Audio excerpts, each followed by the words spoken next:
këto nivele që thashë njëherë të jemi të Çollaku, ndjes që po të ndërpres, u diskutua shumë se në fakt u kritikuan edhe nga partitë opozitare edhe nga oponentë të cilët nuk kanë arritë të futen fare në qeveri kësaj radhe, sepse ndoshta tërë këtë fokus tek çështja e sigurisë, tek investimet në sektorin e ushtrisë në përgjithësi dhe jo në disa sektore të tjera, siç është ai arsimit dhe i shëndetësisë. Si e shihni ju këto? A mund të tërhiqen këto paralele? Do të përgjigjem me shaka, s'kam qenë mund ndërpej. Sepse me shaka. E kuptoj. Jo, s'është problem. Desha ta bëj ndërlidhjen me qenë se Jo, në rregull, po të përgjigjem. Në rregull është me shaka thash. E kuptoj.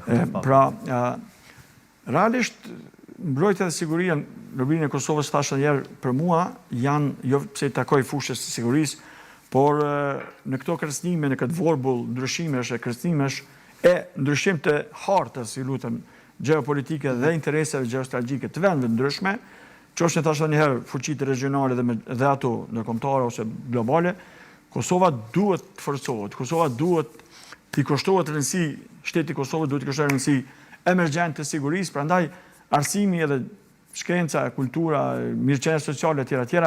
Janë fusha prioritare për një mirëqenie të qëndrueshme shtetërore të Republikës Kosovës.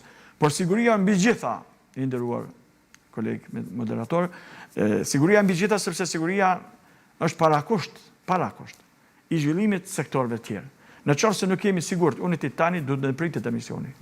Nëse ka ne kërcënim nga jashtë. Domthonë, siguria është nevojë emergjente dhe stabiliteti, projektimi i sigurisë është parakusht për aktivitete të tjera në fusha të tjera. Prandaj, të e ditë faktin që jemi në vazhdimsi të kërcënuar përmes sulmeve hibride nga Serbia, propaganda e fuqizuar, një luftë speciale po ashtu nga Serbia dhe shtete tjera që mbështesin Serbinë, atëherë rezulton që është nevojë imediate, thash që siguria të ketë prioritet, prandaj për iniciativën e zotit Kurti si kryeminist në qeverinë 3 i dëshiroj sukses dhe punë të mbarë në fushën e sigurisë për të mbrojtur, për të zhvilluar kapacitetet nga fjala e fundit teknologjisë që janë fluturakët pa pilot, dronët të ndryshëm dhe mjetet tjera mbrojtëse, sepse Republika e Kosovës nuk investon për sulmuar askënd.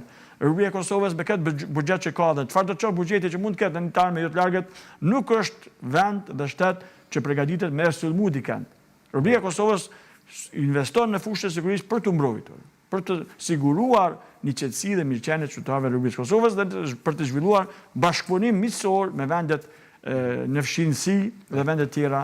Pra, fryma e zhvillimit të Republikës Kosovës në zonën e saj është bashkëpunuese, është afirmative, është integruese e jo pushtuese apo okupuese. Dhe thënë drejtën, profesor, kemi raportuar shpesh